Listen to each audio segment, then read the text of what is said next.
நம்பகமான விஷயங்களை தொடர்ந்து உரையாடி வருகிற நியூஸ் ஃபோக்கஸ் தமிழ் சேனலை சப்ஸ்கிரைப் பண்ணுங்க. தொடர்ந்து ஆதரவு தாருங்கள்.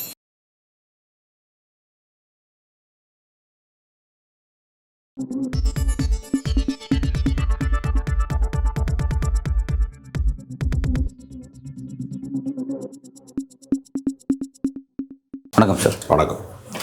தாவேக்கா தமிழக வெற்றி கழகம் அப்படிங்கிற அந்த கட்சி துவங்கிய நடிகர் விஜய் அரசியலில் பெரிய ஒரு விமர்சனத்தை எதிர்கொண்டுட்டே இருந்தார். பெரிய உள்ள மக்களை சந்திக்க மாட்டேங்கிறாரு, ஃபீல்டுக்கு வர மாட்டேங்கிறாரு அப்படிங்கிற ஒரு விஷயத்தை விமர்சனத்தை எதிர்கொண்டுட்டே இருந்தார். இப்போ அதை சரி பண்ணக்கூடிய இடத்துக்கு நகராரு அப்படின்ற மாதிரியான சில செய்திகள் வந்துட்டுருக்கு. ஜனநாயகம் படம் ஷூட்டிங் முடிஞ்சிருச்சு, 40 நாட்கள் அப்படின்ற மாதிரி சில டார்கெட் ஃபிக்ஸ் பண்ணி தமிழ்நாடு ஃபுல்லாக பயணத்தை மேற்கொள்ள போகிறார் அப்படிங்கிற மாதிரியான அஃபிஷியல் செய்திகள் தமிழக வெற்றி கழகத்துலேருந்து வந்துட்டுருக்கு. எப்படி பார்க்குறீங்க? தமிழக வெற்றி கழகம் ஒரு இளைஞர்கள் பெருவாரியாக இருக்கக்கூடிய ஒரு அமைப்பாக இருக்கிறது. ஏற்கனவே இருக்கக்கூடிய பாரம்பரியமான அரசியல் கட்சிகளிலே கட்சி சார்புடையவர்களுடைய குடும்பங்களிலே இருந்து இளைஞர்கள் வருகிறார்கள், அல்லது ஒரு சிலர் ஈர்க்கப்பட்டும் வருகிறார்கள். ஆனால் இளைஞர்கள் மட்டுமே இருக்கக்கூடிய இயக்கம் அப்படின்னு ஏதாவது ஒரு இயக்கத்தை சொல்ல முடியும். ஆனால் எல்லா ஏஜ் குரூப்புக்குமான இயக்கங்கள் தான் அதிகமாக இருக்கிறது. ஒரு குறிப்பிட்ட வயதுக்காரர்கள், 20 வயதுக்காரர்கள், 15 வயதில் தொடங்கி 20 வயதுக்காரர்கள், 25 வயசுக்காரங்க, 30 வயசுக்காரங்க என்கிற இந்த வரிசையில் ஒரு அரசியல் கட்சிகளில் முழுக்க இளரத்தம் பாய்ச்சப்பட்ட ஒரு அமைப்பாக நான் தமிழக வெற்றி கழகத்தை பார்க்கிறேன். ஆனால் இதில் என்ன சிக்கல் இருக்கிறதுனா, தன்னை சுற்றிய ஒரு ஒளிவட்டத்தை மட்டுமே தான் அவர் நம்பிக்கொண்டே இருக்கிறார். நீங்கள் சினிமாவில் வேண்டுமானால் ஒரே ஒரு ஆள் ஹீரோவாக இருந்து எல்லாரும் அடி வாங்கி கீழே விழுகலாம். தனிப்பட்ட வாழ்க்கையில் ஒவ்வொருத்தரும் ஹீரோ தான். நீங்கள் ஒருவரை சாமானியராக கருதுவீங்க.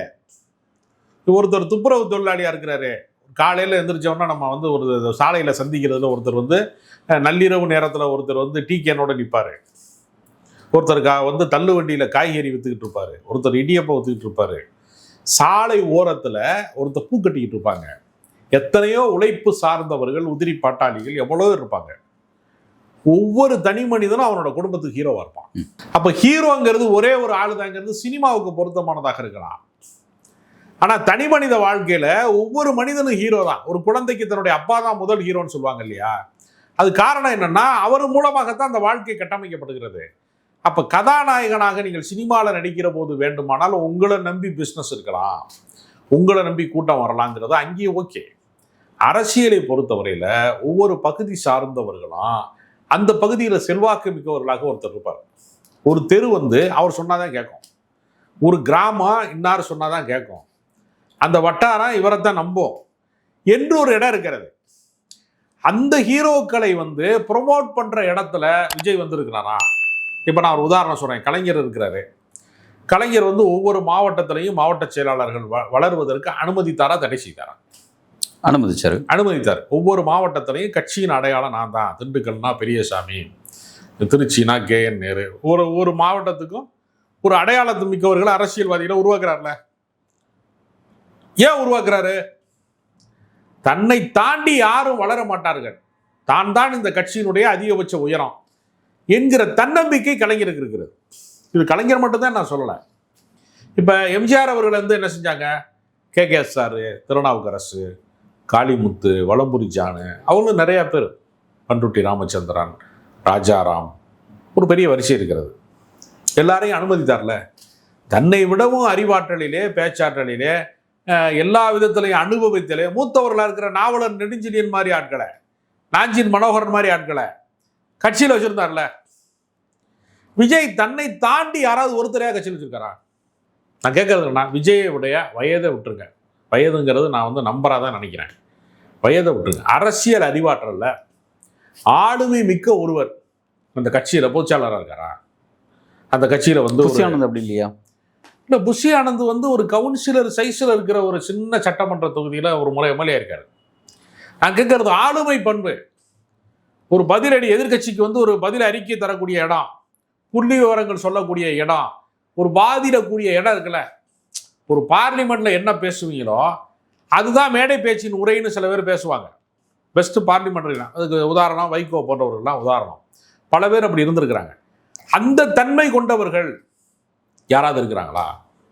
சரி, தமிழ்நாட்டினுடைய நிலப்பரப்பில் எல்லா ஊர்களுக்கும் புஷி ஆனந்த் போன்றவர் போயிருக்காங்களா? இவராது சினிமா நடிகர், தமிழ்நாட்டில் வந்து என்னுடைய காலடி படாத இடமே இல்லை அப்படின்னு சொல்லக்கூடியது இருக்குல்ல. இப்போ நான் ஒரு உதாரணத்துக்கு சொல்கிறேன். இப்போ நாஞ்சில் சம்பத்துன்னு ஒரு பேச்சாளர் இருக்கார். அவர் போகாத ஊர் ஏதாவது தமிழ்நாட்டில் இருக்குமா? போகாத ஊரே இருக்காது. எந்த ஊரை நீங்கள் கேட்டீங்கன்னாலும் அந்த ஊருக்கு பக்கத்து ஊருக்கு தான் நான் வந்தேன் அப்படின்னு சொல்லுவார் அவர். இதுதான் அரசியல்வாதிகளுக்கு அந்த சுற்றுப்பயணம் செய்வதற்கு எல்லா நிலப்பரப்பும் கூகுள் மேப்பில் இருக்கக்கூடாது. உங்களுடைய வரைபடத்தில், உங்கள் அரசியல் வரைபடம் என்பது அங்கே எழுதப்படணும். அப்போ விஜய் என்ன நினைக்கிறார்னா, தன்னுடைய ஒளிவட்டம் மட்டுமே போதுமானது. இவர் 40 நாள் சுற்றுப்பயணம் போறாருங்கிறது இருக்குல்ல, அது மட்டும் போதாது. அவர் அந்த பகுதியில் இப்போ பரந்தூருக்கு போனார். பரந்தூரில் ஒரு 900 நாட்களுக்கு மேலாக, ஒரு 900 டேஸுக்கு மேலாக அந்த போராட்டத்தை நடத்தக்கூடியவரை அவர் வந்து அந்த வண்டியில் ஏற்றி இவரை போன்றவர்கள் தலைவர்களாக வரணும்னு பேசினார்னா இவர் உயரம் மேலே உயரும். இதில் சிக்கல் என்னன்னா, தன்னையே ப்ரொமோட் பண்ணிக்கிறது, தன்னை பற்றியே தானே பேசுறது. அது எதிர்கட்சியை பேச. நான் என்ன கேட்குறேன், இப்போ திமுகவை வெல்லணும்னு அவர் நினைக்கிறார். திமுகவை வெல்வதற்கு அவர் என்ன செய்யணும்? திமுகவை திட்டுறது அல்ல அதை வெல்வது. திமுகவை விட சிறந்த திட்டங்களை சொல்லணும். ஒன்று, அதை விட அதிகமாக செயல்படுத்தி காட்டணும். இப்போ மும்மொழி கொள்கையை வந்து திமுக எதிர்க்குது. அவர் நாடு முழுக்க கண்டன கூட்டம் போடுறாங்கன்னு வச்சுங்க. அதற்கு பதிலாக அவர் என்ன செய்யணும்? நாடு முழுக்க சிறை நிரப்பும் போராட்டத்தை நடத்தணும். எனக்கு பின்னாடி வர்றவனுக்கு ஜெயிலில் தான் இடம் கிடைக்கும், முடிஞ்சா வா, பின்னாடி வா அப்படின்னு சொன்னீங்கன்னா அந்த கூட்டம் செதறுதா பதறுதா, கூட வர்றானா வரலையா அப்படின்னு ஒரு பரிசோதனை இருக்குல்ல. அப்போ அரசியல் பயிற்சி வகுப்புகளை நடத்தும். போராட்ட அரசியல் அவர் முன்னெடுக்கணும். இப்படியே போராட்ட அரசியல் மக்கள் 2 விஷயம் இருக்கிறது.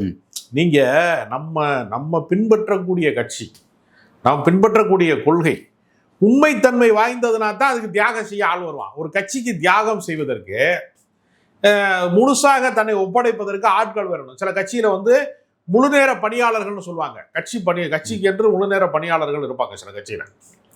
அது மாதிரி செயல் வீரர்களே ஒவ்வொரு பகுதியிலையும் அவங்க உருவாக்கணும். அப்படி உருவாக்குறதுக்கு சித்தாந்த ரீதியாக திராவிடம்னா என்ன, சமூக நீதினா என்ன, தமிழ் தேசியம்னா என்ன, எப்படி கடந்த காலங்களில் வரலாற்றில் இதை எதிர்கொண்டிருக்கிறாங்க, மத்திய அரசாங்கம் இதனுடைய நெருக்கடிகளை எப்படி எதிர்கொண்டாங்க, காவல்துறை வந்து ஒரு அத்துமீறிய ஒரு இதை வந்து தடியடி நடத்துதுன்னா அதை எப்படி சட்ட ரீதியாக போராட்டமாக அதை வந்து எப்படி எடுத்துகிட்டு போகணும் என்று ஒரு அரசியலுக்கு ஒரு பயிற்சி வேணும்.